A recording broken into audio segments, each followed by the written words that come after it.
अस्सलामुअलैकुम वरहमतुल्लाहि वबरकातुहू। अल्हम्दुलिल्लाहि रब्बिल आलमीन। अल्लाहुम्मा सल्लि अला मुहम्मद व अला आलि मुहम्मद। सीरतुन नबी सल्लल्लाहु अलैहि वसल्लम की क्लास नंबर 61 के साथ आज हम आपके साथ हाज़िर हैं और ग़ज़वा तबूक के पहले 2 पार्ट्स कवर कर चुके हैं। आज 3rd पार्ट के ऊपर हम जा रहे हैं। अपनी स्लाइड के ऊपर भी आप टॉपिक्स आज के देख रहे होंगे। इसमें जो आज सबसे पहले हम बात करेंगे कि ग़ज़वा तबूक के अंदर जब नबी अलैहिस्सलाम ने वहाँ पर क़याम किया और जंग अभी स्टार्ट नहीं हुई, ठीक है, तकरीबन 20 दिन तबूक के मकाम के ऊपर नबी अलैहिस्सलाम का क़याम जो है वो बताया जाता है अक्सर हिस्टोरियंस की तरफ से, या फिर समझ लीजिए मुस्नद अहमद के अंदर भी इसके हवाले मिल जाते हैं 2373 के ऊपर।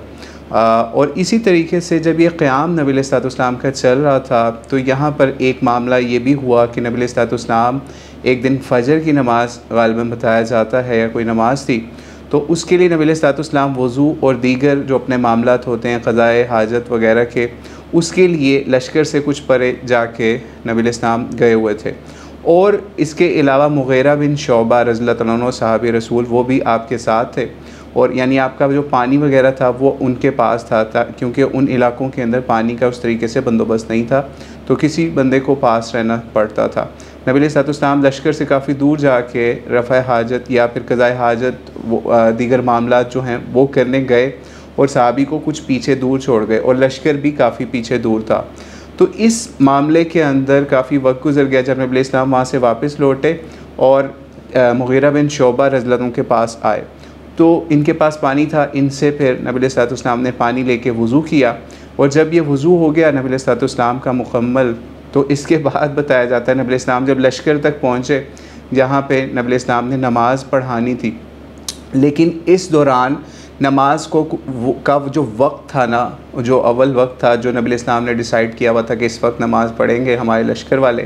या जिस जगह नबी अलैहिस्सलाम का पड़ाव था, तो वो वक्त तो हो चुका था। तो सहाबा ने नबी अलैहिस्सलाम का इंतज़ार करने के बाद ख़ुद नमाज जो है वो शुरू करवा दी। जब ख़ुद नमाज शुरू कराई, क्योंकि नमाज का वक्त दाखिल हो चुका था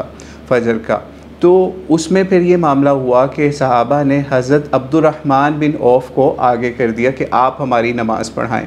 इन्होंने जब नमाज़ शुरू की तो 1 रकअत गुज़र चुकी हुई थी तकरीबन। तो फिर नबी अलैहिस्सलाम जब दूसरी रकअत के अंदर नबी अलैहिस्सलाम आके नमाज के करीब जब पहुँचते हैं, जमात के करीब मुसलमानों की, तो हज़रत अब्दुर्रहमान बिन औफ़ इमामत के फ़राइज़ सर अंजाम दे रहे होते हैं। तो यहाँ पे फिर ये मामला होता है, नबी अलैहिस्सलाम जब समझ लीजिए एक साइड से आते हैं तो कुछ सहाबा नबी अलैहिस्सलाम को महसूस कर लेते हैं कि नमाज के अंदर ही कि नबी अलैहिस्सलाम वहाँ पर आ रहे हैं, तो वो सहाबा जो हैं वो पीछे हटने लगते हैं नबी अलैहिस्सलाम को जगह देने के लिए, लेकिन नबी अलैहिस्सलाम खामोशी के साथ इशारा करके उनको तलकीन करते हैं कि आप नमाज अपनी जारी रखें। नबी अलैहिस्सलाम भी हज़रत अब्दुर्रहमान बिन औफ़ के पीछे या दीगर सफ़ों के अंदर ही नमाज अपनी भी वहाँ पे शुरू कर लेते हैं। जब नबी अलैहिस्सलाम ये नमाज़ शुरू करते हैं और बाकी सहाबा के पीछे यानी हज़रत अब्दुर्रहमान बिन औफ़ की इमामत के अंदर ही नबी अलैहिस्सलाम नमाज अपनी मुकम्मल करते हैं, और 1 रकअत क्योंकि अभी रहती है नबी अलैहिस्सलाम की, तो सब लोग जब सलाम फेर लेते हैं तो नबी अलैहिस्सलाम अपनी 1 रकअत पूरी करने के लिए, और जो सहाबी मुग़ीरा बिन शोबा वो भी नबी अलैहिस्सलाम को फॉलो करते हुए अपनी 1 रकअत करने के लिए मुकम्मल करने के लिए उठ जाते हैं। तो जब बाकी सहाबा देखते हैं कि हमने सलाम फेर लिया, नबी अलैहिस्सलाम अभी 1 रकअत पढ़ रहे हैं, तो उनको नहीं ये सारा मामला पता होता कि ये क्या चल रहा है। तो नबी अलैहिस्सलाम की ये अमल देख के सहाबा ने सुबहान अल्लाह पढ़ना शुरू कर दिया, क्योंकि वो घबराहट के अंदर मुसलमान जो हैं वो मुब्तला हो गए हुए थे इस वक्त कि ये क्या मामला है कि हमने नमाज़ पढ़ ली है, नबी अलैहिस्सलाम अभी नमाज़ पढ़ रहे हैं और पीछे पढ़ रहे हैं, ठीक है। तो जब उन्होंने कसरत से सुबहान अल्लाह कहना शुरू किया तो नबी अलैहिस्सलाम जब नमाज मुकम्मल फरमा ली, तो नबी अलैहिस्सलाम ने जिन सहाबा ने नमाज़ पढ़ाई थी या पढ़ी थी उन सब की तहसीन फरमाई, और यही फरमाया जिसका मफ़हूम है कि आप लोगों ने ठीक किया कि वक्त के ऊपर आपने नमाज अदा कर ली। सही मुस्लिम के अंदर 274633 और मिशकात 518, अबू दाऊद 149 के ऊपर इस रवायत के रेफरेंसेस मिल जाते हैं कि नबी अलैहिस्सलाम ने उन सहाबा को बिल्कुल कोई डांट डपट नहीं की कि मैं आ जाता, चंद मिनट मेरा इंतज़ार कर लिया जाता या कोई ऐसा मामला। तो इससे हमें ये भी पता चलता है कि नमाज की अहमियत नबी अलैहिस्सलाम की लाइफ में कितनी ज़्यादा थी। यानी इमाम जो मर्ज़ी खड़ा हो जाए उसके ऊपर इतना मामला नहीं था, लेकिन असल चीज़ ये थी कि अव्वल वक्त की नमाज। और इसके ऊपर हमें भी आज अपनी ज़िंदगियों के अंदर कोशिश करनी है कि हम हर नमाज को अव्वल वक्त के अंदर, जो उसका मुकर्ररा वक्त है हमारे इलाके के हिसाब से, जिस वक्त उसकी अज़ान होती है और नमाज का टाइम डिसाइडेड है, उसके ऊपर कोशिश करें हम नमाज को फ़ौरी अदा कर लें। और इसी तरीके से मसाजिद के अंदर भी यही मामला होता है कि अगर इमाम साहब जो इमामत के लिए जिनको वहाँ पे सौंपी होते हैं फ़राइज़, वो अगर नहीं होते तो उनके बाद जो है पेश इमाम या दीगर लोगों को ड्यूटी बताई होती है कि अगर मैं नहीं हूँगा, इमाम साहब नहीं होंगे तो ये बंदा नमाज़ पढ़ाएगा, ये नहीं होगा तो ये बंदा नमाज़ पढ़ाएगा। तो नमाज जो है ना, इसकी इतनी अहमियत थी, चाहे जंग का मामला हो, चाहे खौफ का मामला हो, किसी मामले के अंदर जो है ना नमाज से कोई छुट्टी नहीं थी। तो हमें भी कोशिश यही करनी है कि अपनी नमाज़ों का बहुत ज़्यादा ख्याल रखें, क्योंकि नमाज जो है ना उसको दीन का सतून समझा करें। यानी अगर हमने इसको कायम कर लिया तो हमने दीन का एक सतून जो है उसको कायम कर लिया। अगर हमने इसको ही छोड़ दिया तो समझ लीजिए हमारी इमारत जो है दीन की वो बहुत कमज़ोर है। तो अल्लाह ताला से दुआ है कि अल्लाह ताला हमें नमाज का बहुत ज़्यादा ख्याल करने वाला बनाए, और इस हवाले से हम उसी तरीके से नमाज अदा करें जैसे कुछ नेक लोगों के हवाले से मिलता है कि जब वो नमाज का वक्त आता था ना, तो वो नमाज के वक्त से बहुत पहले ही वहाँ पे फ़ौरी नमाज के लिए मस्जिद में या उस जगह के ऊपर हाज़िर हो जाते थे कि अल्लाह ताला से मुलाकात का वक्त आ रहा है हमारे लिए, और हम उसमें आगे पीछे ना हो जाएं या कोई कमी कोताही हमारे से ना हो जाए। तो इसलिए नमाज को बिल्कुल हल्की चीज़ नहीं लेनी। नबी इस्लाम के इरशादात के मफ़हूम के मुताबिक कुफ़र और इस्लाम के दरमियान जो फ़र्क करने वाली चीज़ है ना, वो नमाज है। इवन यहाँ तक फरमाया गया एक मरतबा कि अगर कोई हुक्मरान या कोई ऐसे मामलात उनके चल रहे हैं, ख़राब हैं, लेकिन वो नमाज को कायम किए हुए अपने मुल्कों के अंदर नमाज का ख्याल रखते हैं, तो फिर मुसलमान उनके ख़िलाफ़ जो है कोई एक्शन भी नहीं ले सकते, ठीक है, यानी बगावत या दीगर उस तरह के। तो इसलिए नमाज की अहमियत बहुत ज़्यादा है। तो इसलिए कोशिश करें नमाज को कायम करने की कोशिश करें अपने घरों में, मसाजिद में, जहाँ जहाँ पे भी आप हैं। और इस सिलसिले के अंदर अपने घरों के अंदर भी ये ना करिए कि एक मस्जिद की जगह बना दी और बस उधर ही नमाज को कैद कर दिया, और बाकी कमरों के अंदर चाहे गाने हों, चाहे मूवीज़ हों, थिएटर बने हों घर के अंदर, ऐसा ना करें। घर के हर कोने कोने, हर चप्पे चप्पे में नमाज़ें अदा करें, ताकि पूरे घर के अंदर नमाज की बरकत हो। और आप अगर कोई घर के अंदर कोई गलत काम करने लगे तो आपको अल्लाह ताला से डर आए, शर्म आए कि भाई मैंने तो इस जगह पे नमाज भी अदा की थी, तो हमें एहतियात करनी है इस हवाले से। तो ये नमाज कोई हल्की चीज़ नहीं, इस हवाले से बहुत एहतियात की ज़रूरत है। और इसी तरीके से बिदाया व नहाया तारीख़ इब्न कसीर की जो किताब है, उसके अंदर एक रवायत और भी मिलती है, कुछ मौरख़ीन ने उससे इख्तलाफ भी किया कि इसी तरीके से इसी ग़ज़वे के अंदर, यानी ग़ज़वा तबूक के अंदर एक मामला ऐसा भी हुआ कि हज़रत बिलाल के हवाले से भी एक रवायत मिलती है, कुछ के मुताबिक वो रवायत कमज़ोर है, कि नबी इस्लाम ने उनकी ड्यूटी लगाई फ़जर के वक्त, तो वो इस ड्यूटी को सही तरीके से निभा नहीं सके और वो सो गए, कि उन्होंने उठाना था लश्कर वालों को अज़ान वगैरह दे के, तो इस वजह से तब भी नमाज लेट हो गई। तो ये और भी ग़ज़वात के हवाले से इसी तरह की रवायत मिलती है, लेकिन बहरहाल कुछ रावियों ने इस हवाले से भी नकल किया कि तबूक के मामले के अंदर भी एक ऐसा मामला हुआ कि लश्कर वाले सोए रह गए, क्योंकि हज़रत बिलाल जो हैं जिनकी ड्यूटी थी उन्होंने इस हवाले से नहीं किया। तो फिर जब सूरज निकल गया फिर नमाज अदा कर दी गई। तो इससे भी हमें भी दोबारा ये सबक सीखना है कि अगर हमारी नमाज जो है फ़जर की ख़ास तौर पे वो रह जाती है और सूरज निकल आता है, हम सोए हुए रह गए, तो हमें अव्वल तो यही करना है, उसका प्लान करें कि हमें उस वक्त उठ जाएं। अलार्म या रात को सोना, टाइम से सोना, वो सारी प्रॉपर काम करके रखें। लेकिन अगर रह जाती है तो सुबह उठते साथ सबसे पहला काम जो है वो आपका नमाज होना चाहिए। ये ना हो कि आप पहले अखबार पढ़ रहे हो, चाय पी रहे हो, नाश्ता कर रहे हो, फिर आप कहें अच्छा मैं नमाज़ पढ़ लेता हूँ, क्योंकि आपने हल्का ले लिया नमाज को बहुत ज़्यादा। तो इस वजह से अगर आप सोए भी रह गए तो सबसे पहला काम उठते साथ ही आपको जो है वो इतनी तकलीफ़ होने लग जाए कि यार मेरे से नमाज छूट गई है, ये मुझे अल्लाह के हुजूर पेश होना था और मैं सोया रह गया हूँ। आप थोड़ी देर के लिए सोचें, आपकी फ़्लाइट हो, पूरी रात आप नहीं सोएंगे और फजर की नमाज से पहले आप उठे हुए होंगे तहज्जुद के टाइम पे, तो आप फ़्लाइट तो कभी मिस नहीं करेंगे। तो उस तरह, क्योंकि उस पर पता है आपको आपका हज़ारों लाखों रुपया, आपका टाइम, बहुत चीज़ें इन्वॉल्व होंगी, लेकिन चूँकि आपको ये फ्री में चीज़ मिल रही होती है अल्लाह ताला की तरफ से, तो आप उसको हल्का ले लेते हैं। लेकिन जब आप क़यामत को हम लोग जाएंगे तो हमें तब पता चलेगा कि ये फ़जर की नमाज़ की कितनी अहमियत है या बाकी नमाज़ों की कितनी अहमियत है, जिसको हमने बहुत हल्का ले लिया। तो अल्लाह ताला से दुआ है, अल्लाह ताला हमें फ़जर की, इशा की, जितनी भी नमाज़ें, सब नमाज़ों का बहुत अच्छे से ख़्याल करने वाला बनाए और उनको अव्वल वक्त में वक्त के ऊपर पढ़ने वाला बनाए। फिर इसी तरीके से आप देख रहे होंगे आगे लिखा हुआ है खालिद रज़ियल्लाहु अन्हु प्लस ईसाई बादशाह। असल में जब नबी अलैहिस्सलाम तबूक के मुकाम पे इतना बड़ा लश्कर, तकरीबन 30,000 कम व बेश का लश्कर लेके पहुँच गए हुए थे, तो वहाँ पे ये मामला हुआ कि वहाँ के आसपास के छोटे छोटे इलाके थे और कुछ बड़े इलाके भी थे। तो उन्हीं इलाकों की फ़ौजें जो हैं इकट्ठी करके कैसर रोम जो लश्कर बना रहा था, तो उसने इनके साथ मिल के ही अटैक करना था मदीने के ऊपर। लेकिन नबी इस्लाम की इंटेलिजेंस इनसे आगे थी कि नबी इस्लाम को पता चल गया था और नबी इस्लाम उनके बिल्कुल सर के ऊपर पहुंच गए हुए थे कि उनके ऊपर अटैक किया जाए, या जैसे ही वो लश्कर को मूव करें तो उनके ऊपर अटैक होना शुरू हो जाए। तो जब इस तरह की बड़ी मूवमेंट्स हो गई तो पास के जो आसपास के एरियाज़ थे, लाइक एलिया के इलाके थे, शाम के इलाके थे, ठीक है, और भी दीगर इलाके थे, ठीक है, जिसमें अहले जरबा भी थे, अज़रह भी थे। तो इन इलाकों के जो बादशाह वगैरह थे उनके ऊपर बहुत धाक बैठ गई थी कि कैसर रोम ने जब आना है, लेकिन हमारा क्या बनेगा, ये तो इतना बड़ा लश्कर आ गए तो हमें कुछ छोड़ेगा नहीं। और ऊपर से नबी अलैहिस्सलाम उस लश्कर के साथ आए हुए हैं, तो उनको नबियों की निशानियों का भी पता था, लेकिन वो अपनी ज़िद और हठधर्मी और तासुब की बुनियाद के ऊपर आपके ऊपर ईमान नहीं ले के आते थे क्या उनकी रियासतें, उनकी सब चीज़ें ख़त्म हो जाएंगी। जैसे कि हमने आपको याद होगा, या जिन लोगों ने वो नहीं देखी हुई एपिसोड्स या सीरत नबी की वाली क्लासेस जिसके अंदर ख़त भेजे गए थे बादशाहों को, तो वहाँ पे भी कैसर रोम को जो ख़त भेजे थे उसमें भी आप ये चीज़ें मुलाहिज़ा कर सकते हैं कि तब भी इन लोगों को भी पता चल गया था कि ये अल्लाह के नबी हैं, लेकिन अपनी बादशाहतों को बचाने के लिए या फिर इसी चक्कर में कि हमारी सल्तनतें, हमारे जो पादरियों के सिस्टम हैं, हमारे जो मामलात हैं गिरजों के, ये सब ख़त्म हो जाएंगे तो हमारा क्या बनेगा दुनियावी लिहाज से। तो इस वजह से वो इन पे ईमान नहीं ला रहे थे। लेकिन जब ये लश्कर आ गया, उन पे धाक बैठ गई,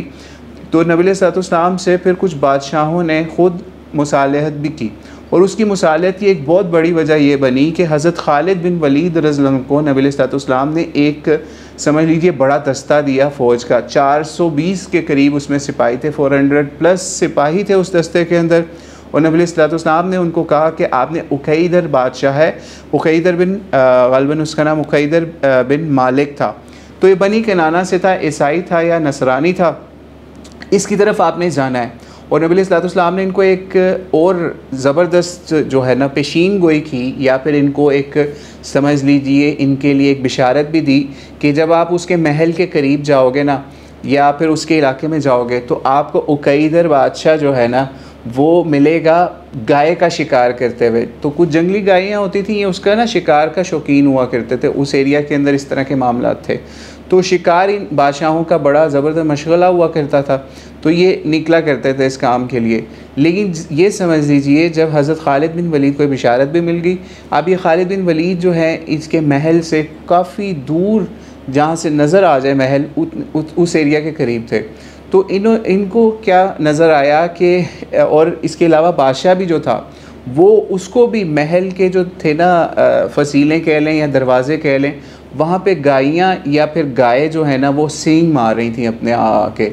तो इसको कहीं से ख़बर मिल गई, ये अपनी बीवी के साथ महल की एक ऊंची जगह के ऊपर था, तो इसको नज़र आ गया कि इस तरीके से ये मामला हो रहा है और गाय जो है ना वो अपने सींग टकरा रही हैं हमारे महल के आसपास आके। तो ये तो बहुत ज़बरदस्त मौका है। इसने अपनी बीवी से कहा, क्या तुमने कभी ऐसा मामला देखा है? इसकी बीवी ने भी कहा, नहीं, ऐसा तो कभी देखा नहीं कि इस तरह से शिकार खुद आ जाए हमारे पास। तो ये इसने इसको बड़ा समझ लीजिए गनीमत जाना मौके को, कि रात का वक्त है, चांदनी रात है और शिकार में भी आसानी होगी। तो ये अपने भाई हसन को और दीगर अपने फ़ौजियों सिपाहियों के साथ निकला, बाहर महल से बाहर निकला गाय का शिकार करने। जब ये शिकार कर रहा था, हज़रत खालिद बिन वलीद दूर से घात लगाए बैठे हुए थे अपने लश्कर के साथ, ये फ़ौरी आए और इन्होंने इनके लश्कर के ऊपर अटैक कर दिया, उसी शिकार वाले लश्कर के ऊपर। तो वहाँ पे कुछ जंग हुई छोटी सी, इस जंग के दौरान इन्होंने सरेंडर नहीं किया फौरी तौर पे, क्योंकि इनको सरेंडर की ऑफ़र थी कि अगर आप सरेंडर कर दोगे तो आपको हम कुछ नहीं कहेंगे हज़रत खालिद बिन वलीद की तरफ से। तो ये फिर लेकिन इन्होंने सरेंडर नहीं किया। फिर इसका जो भाई था उसको कत्ल कर दिया गया, हसन को। लेकिन नबी इस्लाम की तरफ से कुछ हिस्टोरियंस या सीरत निगारों की तरफ से बताया जाता है कि ये ऑर्डर नहीं था कि उकैदर को कत्ल करना है, ठीक है, उस बादशाह को कत्ल करने का ऑर्डर नहीं था, क्योंकि अगर कत्ल कर देते तो मामला तो और तरफ जाते, बादशाह को कत्ल करना एक बहुत बड़ी जंग भी चली जाती। तो हिकमत के लिहाज से बहुत इंपॉर्टेंट चीज़ थी कि हमने अभी इस इलाके के अंदर अपनी धाक बिठानी है और फिर उसके बाद आहिस्ता आहिस्ता तबलीग से या जिहाद से, क़िताल से, दीगर मामलात से इस्लाम को इन इलाकों के अंदर लाना है और ज़बरदस्ती किसी से नहीं करनी।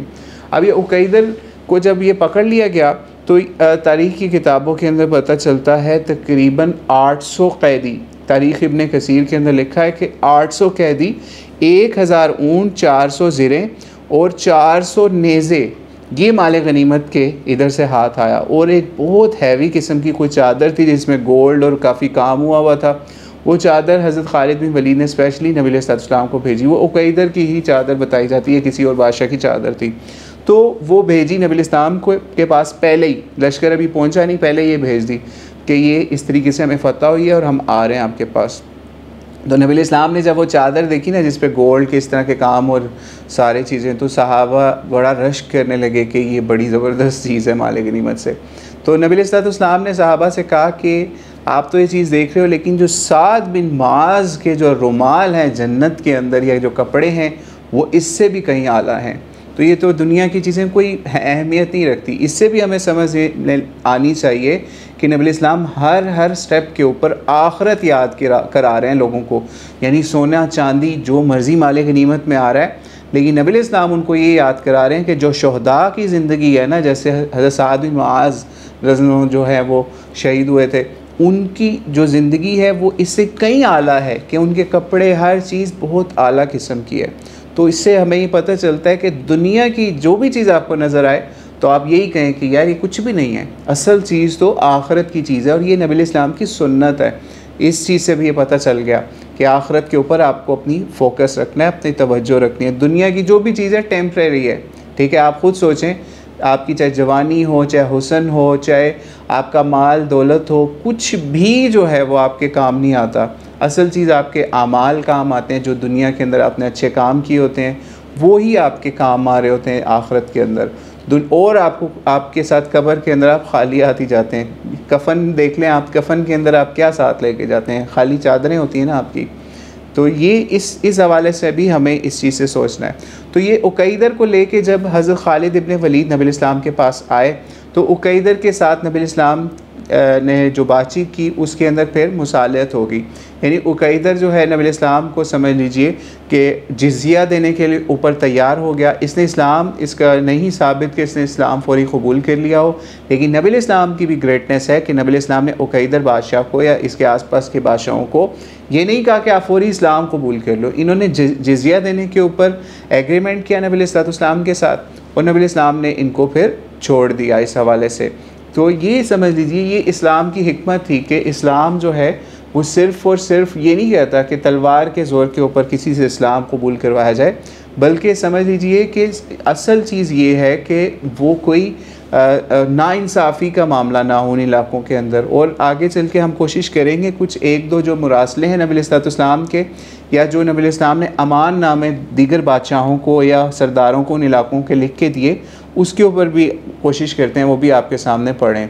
तो ये मामला हो गया उकैदर का। उकैदर के बाद जो है जब ये मामला बाकी बादशाहों तक भी ये बातें पहुंच गईं जो उस इलाके के पास के थे, तो जैसे अहले जरबा, अज़रा और ईला इनके बादशाह जो है ना, इन्होंने भी समझ लीजिए फिर नबी इस्लाम से सुलह कर ली। ओके, हम आपके ऊपर अटैक नहीं करेंगे, आप हमारे ऊपर अटैक नहीं करेंगे। और फिर इवन नबी इस्लाम से जिज़िया या टैक्स देना भी कबूल कर लिया, प्लस और बहुत माइनर सी अमाउंट्स थी, बहुत बड़ी बड़ी अमाउंटें नहीं थी जिसमें जिज़िया की हों। और नबी इस्लाम को तोहफ़े भी भेजे, ठीक है। जैसे फॉर एग्ज़ाम्पल जो था ना ईला का फरमा रवा या फिर बादशाह, वो था यूहन्ना बिन रोबा। यूहन्ना बिन रोबा जो है ना, इसने भी नबी अलैहि सल्लम को एक खच्चर और समझ लीजिए एक चादर भी तोहफे में दी, जिसका जिक्र सही बुखारी 1481 रवायत के अंदर या 481 में भी आ जाता है। तो ये इन्होंने फिर नबी अलैहि सल्लम के साथ मुसालत की कि अब हम जंग नहीं करेंगे, बल्कि नबी अलैहि सल्लम के समझ लीजिए अलाइज़ बन के रहेंगे। इस्लाम नहीं इन्होंने कबूल किया,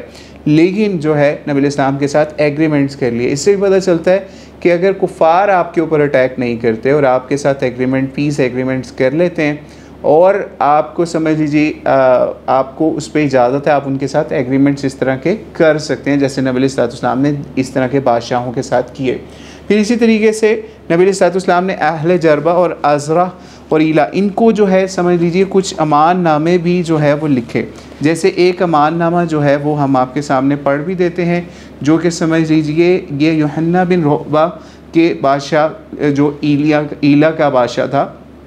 या उसके लोगों का सरदार था बड़ा, तो उसके नाम नबी इस्लाम ने क्या तहरीर लिख के दी या लिखवाई। वो ये थी कि ये अमान यूहन्ना बिन रोबा और ईलिया के बाशिंदों को अल्लाह ताला और अल्लाह के रसूल मोहम्मद सल्लल्लाहु अलैहि वसल्लम नबी की तरफ से दी गई है। और बहरो बर में यानी खुश्की और तरी के अंदर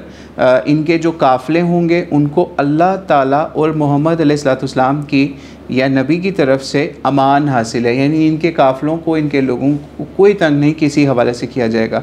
नीज़ इनके साथ अहले शाम, अहले यमन और समुंदरी लोगों को भी अमान हासिल है, यानी इनके आसपास के जो इलाके हैं जो इस बादशाह के अंडर भी आते हैं उनको अमान हासिल है। बस जो कोई इनमें से नई बात करेगा, इसका माल, इसकी जान की हिफाजत नहीं करेगा, और लोगों में से जो इसे ले लेगा और इसके लिए तैयब होगा, यानी कि उनके हवाले से कहा गया है कि इनके साथ एग्रीमेंट है, अब इनकी जान माल हर लिहाज से हम इनके रखवाले भी हैं और ये हमारे लायज़ हैं इस हवाले से। और किसी के लिए इसका पानी रोकना जायज़ नहीं जिस पर वो आते जाते हैं, ना इनके बहरी और बर्री रास्तों को जिस पर वो आते जाते हैं रोकना जायज़ है। यानी इनको किसी लिहाज से जिन बहरी रास्तों से या फिर खुश्की के रास्तों से ये ट्रैवल भी करते हैं, उस हवाले से भी इनको कोई रोकेगा नहीं, ना मुस्लिम इलाक़ों की तरफ और ना ही कुफ़ार के इलाक़ों की तरफ जो इनके रास्ते जाते हैं उनको भी कोई इस तरह का मामला नहीं किया जाएगा। फिर इसी तरीके से एक और जो तहरीर है ना, ये नबी इस्लाम की तहरीर थी, इसके साथ अमाननामा था समझ लीजिए, ताकि बाकी सहाबा को, बाकी लश्कर वालों को भी पता चल जाए अब इनके साथ हमारा कोई ऐसा एग्रीमेंट हो गया है, अब हमने इनके साथ कोई मामला जंग वाला नहीं करना। फिर इसी तरीके से एक और तहरीर जो है वो नबी अलैहिस्सलाम ने जरबा और अज़रा के लोगों के लिए लिखवाई कि वो तहरीर क्या थी कि अल्लाह और मोहम्मद अलैहिस्सलाम की अमान से ये लोग अमन में होंगे, और हर रजब में, यानी ये रजब का ही महीना था जब जिस वक्त नबी अलैहिस्सलाम तबूक में आए, तो इनको कहा गया हर रजब में इन पर 100 दिनार और 100 अच्छा औक़िया जो है वो देना वाजिब होगा, ठीक है। और अल्लाह ताला मुसलमानों में से जो इनके पास पनाह ले के साथ हुस्न सलूक और खैर ख्वाही करने के बारे में इनका ज़ामिन है, ठीक है। फिर रावी बयान करता है कि रसूल सल्लल्लाहु अलैहि वसल्लम ने अपने ख़त के साथ ईला के बाशिंदों को अपनी चादर भी अमान के लिए अता फरमाई, यानी जो ईला के बाशिंदे आए थे उनको नबी साहब ने अपनी चादर भी एक निशानी के तौर पे दी, ताकि कोई ऐसा मामला हो, मुसलमान अटैक करें या कोई मुसलमानों के साथ इनका कोई मामला हो जाए, तो वो इनको एज़ ज़मानत के तौर पर नबी इस्लाम की चादर भी दिखाएं, उनका ख़त भी दिखाएं, ताकि कोई ऐसा मामला ना हो, ठीक है। और बाद में ये भी बताया जाता है, यही तारीख़ इब्न कसीर बिदाया व नहाया जिल्द 5 से हम पढ़ रहे हैं इस वक्त 34 नंबर पेज के ऊपर, कि इसी चादर को बाद में जब ये इलाके फ़तह भी हुए या फिर इनके साथ हम मुसलमानों के मुआहदे ख़त्म हुए, तो फिर इसी चादर को जो नबी इस्लाम ने दी हुई थी ना, इसको जो है अबुल अब्बास अब्दुल्ला बिन मोहम्मद ने चादर को 300 दिनार में ख़रीद लिया था। नहीं, इतनी ज़बरदस्त लोगों की एफिलिएशन थी नबी इस्लाम से कि उस चादर को भी मुसलमानों ने बाद में, जब ये जिन सालों के अंदर ये फ़तह हुए इलाके, इनसे एग्रीमेंट्स ख़त्म हुए, जंगें हुई, तो फिर जो है उस चादर को मुसलमानों ने दोबारा इन लोगों से ख़रीद लिया था, छीना नहीं था, ख़रीद लिया था, ठीक है। तो इससे हमें पता चलता है कि नबी इस्लाम से सहाबा को या बाद में आने वाले मुसलमानों को कितनी मोहब्बत थी कि नबी इस्लाम का बाल जो है वो तो संभालते थे, लेकिन इस तरह की जो चादर जो नबी इस्लाम ने निशानी दी थी उसको भी बाद में संभाल के रखा करते थे। अब जो है ये मामला हुआ, जब इधर इस तरीके से ये सारा मामला हो गया, तो तो इसमें समझ लीजिए कि एक धाक बैठ गई कुफार जो थे या क्रिश्चियंस जो थे उन इलाकों के, कि ये तो हमारे लश्कर की तैयारी और उनके अटैक पे निकलने से पहले ही आ गए हैं, तो इसलिए हमें जो है अब अटैक मुसलमानों के ऊपर नहीं करना, बल्कि बहुत सारे बादशाहों ने मुसालहत कर ली। तो अब जो है वो मुसलमानों के लिए रास्ता इस तरह क्लियर था कि नबी इस्लाम को इस वक्त जो है कन्फर्मेशन हो चुकी थी और मुसलमानों के लश्कर को भी कन्फर्मेशन हो चुकी थी कि अब ये जो कुफार हैं इनका जो है ज़ोर टूट गया है। कैसर की जो फ़ौज है उसका समझ लीजिए मोराल जो है वो डाउन हो गया है, और अब जो है ये लोग हमला नहीं करेंगे हमारे ऊपर, मुसलमानों के ऊपर या मदीना के ऊपर या मुसलमानों की रियासत के ऊपर। इससे ये यानी इससे पता चल गया है कि नबी सल्लल्लाहु भी अब इस चीज़ को समझ रहे थे या मुसलमानों को समझा रहे थे कि अगर आपके मामला जो हैं पीस की तरफ जा रहे हैं तो ख़ुद से जंग में आपने कूदना नहीं है, ठीक है। क्योंकि देखें कैसर रोम के पास लाखों का लश्कर था, ठीक है, लेकिन चूँकि नबी सल्लल्लाहु खुद आए थे और मुसलमानों का भी बड़ा लश्कर था, 30,000 का लश्कर था, लाखों के लश्कर के सामने 30,000 का लश्कर कुछ भी मान ही नहीं रखता था। लेकिन जब उन्होंने ये देखा कि इस तरह वो दूसरे बादशाह जो हैं इलाकों के वो तो हमारी सपोर्ट नहीं कर रहे, वो मुसलमानों के साथ जिजिया लेके अपने कबूलियत पे जा रहे हैं और इस तरह के मामला हो रहे हैं, तो फिर वो जो है वो बैक फुट पे चले गए और उन्होंने मुसलमानों के ऊपर अटैक नहीं किया और कोई ऐसी बड़ी जंग जो है इस दौरान नहीं हुई। और फिर इसके बाद नबी सल्लल्लाहु ने फिर मदीना वापसी का इरादा फरमाया, क्योंकि ये मामला सारे अब इस वक्त तय होते जा रहे थे और इसलिए नबी सल्लल्लाहु नहीं चाहते थे, या उनके इन एक्शन से हमें पता चलता है कि वो मुसलमानों को जो है वो ज़बरदस्ती जंग के अंदर झोंक दें कि मुसलमान कुफार के इलाकों के ऊपर अटैक करना शुरू कर दें और जंग जो है वो अग्रेसिव होके जिसमें मुसलमानों का भी नुकसान ज़्यादा होने का डर है और इसी तरीके से कुफार की तरफ से भी उनको भी प्रॉब्लम में ज़्यादा आएंगे। तो इसलिए इस हवाले से हमें भी आज के ज़माने के अंदर देखना है कि अगर कुफार जो है ना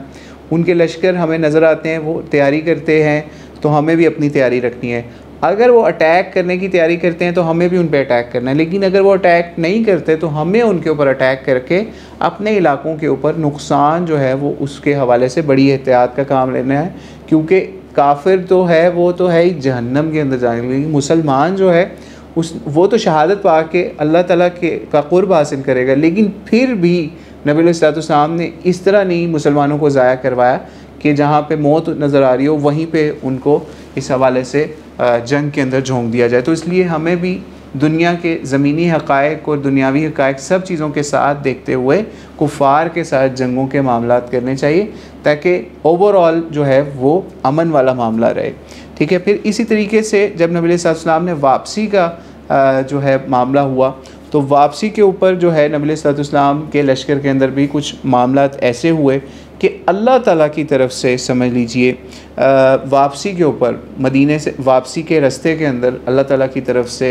मस्जिद ज़िरार के हवाले से एक मस्जिद थी जो कि समझ लीजिए मस्जिद क़ुबा के करीब जो है ना वो बनाई गई थी। तो मस्जिद क़ुबा के करीब जो है ना कुछ घर थे, तो अबू आमिर फ़ासिक एक राहिब था, ठीक है, था तो वो राहिब नबी इस्लाम ने उसको दावत इस्लाम भी पेश की, लेकिन वो इस्लाम नहीं लेके आया और वो क्रिश्चियंस के मज़हब के ऊपर था या नसरानियों के मज़हब के ऊपर था। तो उस अबू आमिर राहिब के नाम से मशहूर था, लेकिन जब इसने इस्लाम नहीं कबूल किया तो ये अबू आमिर फ़ासिक के नाम से मशहूर हो गया।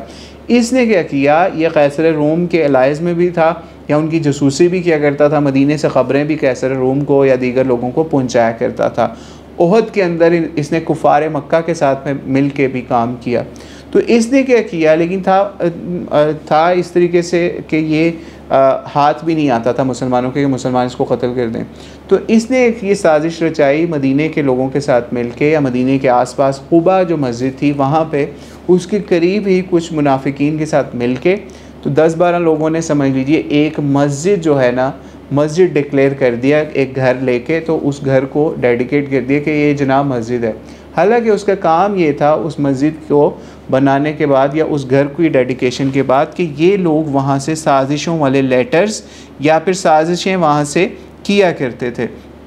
नबी सल्लल्लाहु अलैहि वसल्लम जब तबूक के सफ़र के लिए निकले ना तो कुछ लोगों ने जो मुनाफिकीन में से थे ज़्यादातर उन्होंने नबी अलैहिस्सलाम से रिक्वेस्ट भी की तबूक में जाते हुए कि ये हमने इस तरीके से मस्जिद बनाई है, आप आएँ यहाँ पे नमाज अदा करें ताकि जो है ना हमारा मामला, हम इस मस्जिद का बाकायदा इफ्तिताह हो जाए या फिर हम इसमें अल्लाह की इबादत करें। और इस तरह की उन्होंने, मुनाफिकीन थे, उन्होंने चालें तो चलनी थी। तो नबी अलैहिस्सलाम ने उनसे कहा कि मैं वापसी पे फिर इस मामले को देखूँगा या यहाँ पे नमाज़ पढ़ूँगा या जो भी मामला। लेकिन मदीने से समझ लीजिए कुछ घंटों के फ़ासले के ऊपर नबी अलैहिस्सलाम पे अल्लाह ताला की वही आ जाती है, और वही समझ लीजिए सूरह तौबा की 107 और ऑनवर्ड्स 108, 109, 110 इसके करीब आयात जो हैं अल्लाह ताला की तरफ से उतर जाती हैं। क्योंकि मुनाफिकीन ने आपको समझ लीजिए ये दावत दी हुई थी कि आपने वहाँ नमाज़ पढ़ना है, तो अल्लाह ताला ने आयत उतार दी ला तकुम, ठीक है, ला तकुम फ़ीही अबदा, कि ए अल्लाह के नबी आपने उसमें जाके क़याम नहीं करना, आपने वहाँ पे खड़े नहीं होना, बल्कि अल्लाह ताला की तरफ से ऑर्डर आया नबी अलैहिस्सलाम को कि इसको आपने मदीने में एंट्री से पहले तबाह व बर्बाद या फिर इसको जलवा दें।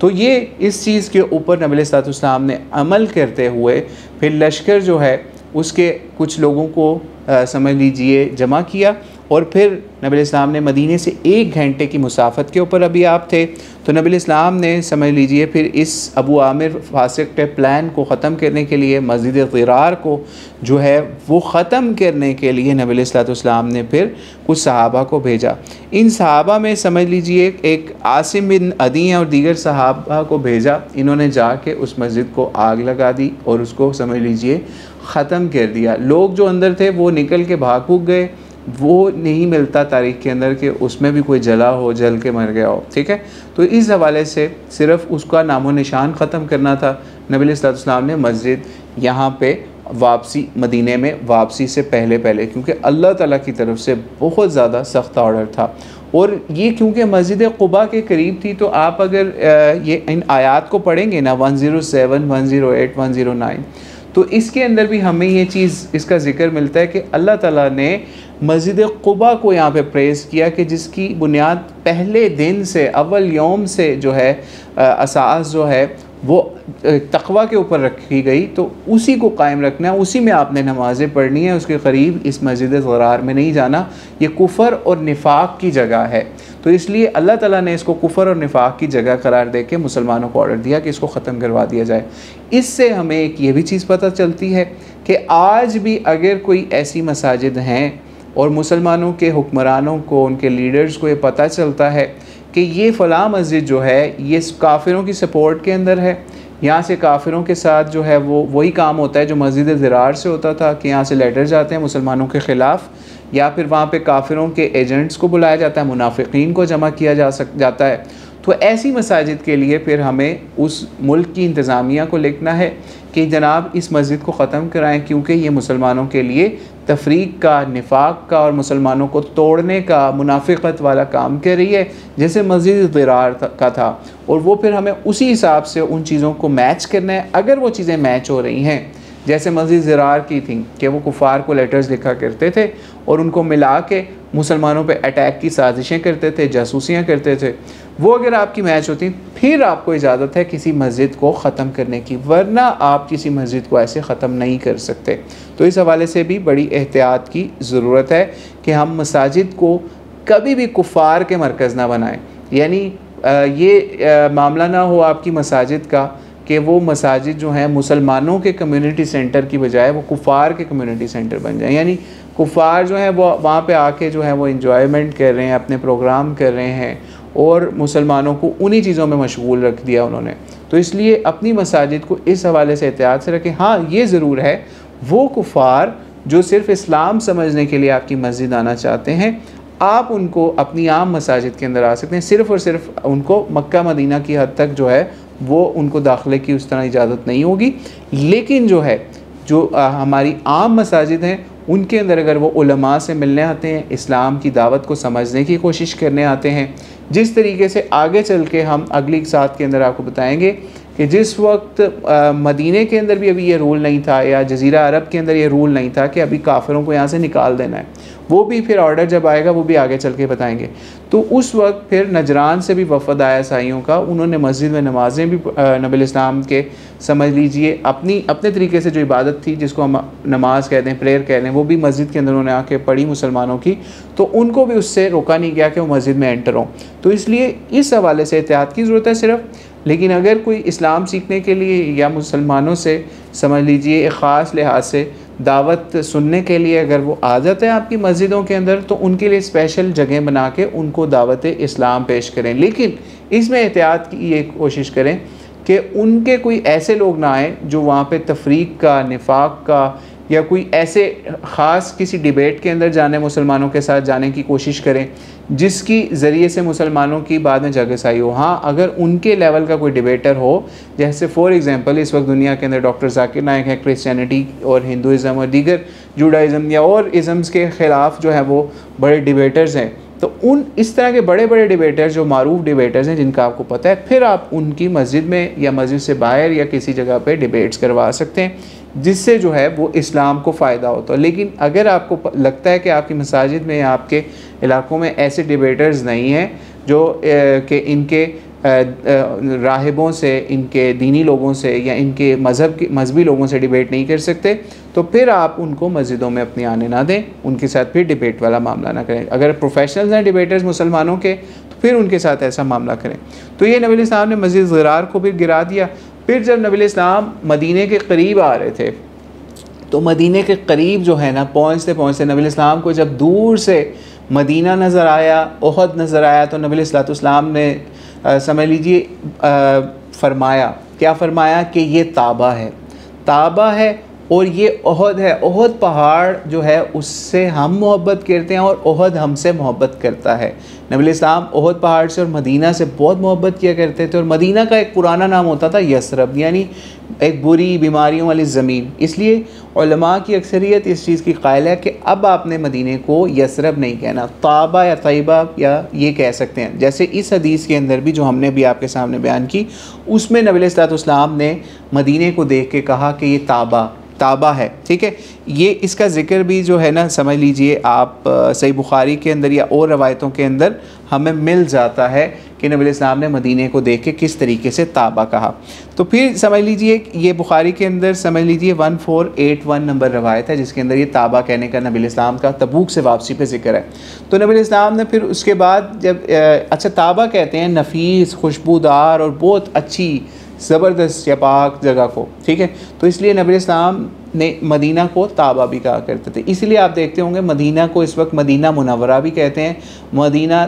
तैयबा भी कहते हैं और ताबा भी कुछ लोग अरब लोग कहते हैं। तो ये नबी इस्लाम के पसंदीदा नाम थे। मदीना जो है शहर को कहते हैं असल में, ठीक है। ये तो इसलिए मदीना तो नबी भी इसको कहते हैं, यानी नबी का शहर। मदीना ताबा भी कहते हैं, मदीना तैयबा भी कहते हैं। ये इसके मुख्तलिफ़ नाम हैं जो इस वक्त भी राइज हैं पूरी दुनिया के अंदर। मुसलमान इसको मदीना तो नूर भी कहते हैं, यानी नूरानी शहर, अल्लाह की तरफ से जो है अनवार की जहाँ बारिश होती है। तो इस तरह मुख्तलिफ़ नाम हैं। तो इसलिए मदीना जो है ना वो इस हवाले से बड़ी ज़बरदस्त जगह है। तो अल्लाह ताला आपको हमें बार बार वहाँ की ज़ियारतें कराए। तो नबी इस्लाम जब मदीने में दाखिल हो रहे थे तो ये बातें फरमाई कि ये ताबा है और ये ओहद पहाड़ जो है इससे हम मोहब्बत करते हैं और ये हमसे मोहब्बत करता है। फिर इसके बाद नबी इस्लाम ने जो अंसार है ना उनके बेहतरीन घरों को गिनवाया कि अंसार जो है ना इनके जो बेहतरीन घर है ना उनका नबी इस्लाम ने बताया कि बनु नज्जार जो हैं, बनु अब्दुल अशहल, फिर उसके बाद बनु सादा, बनी हारिस,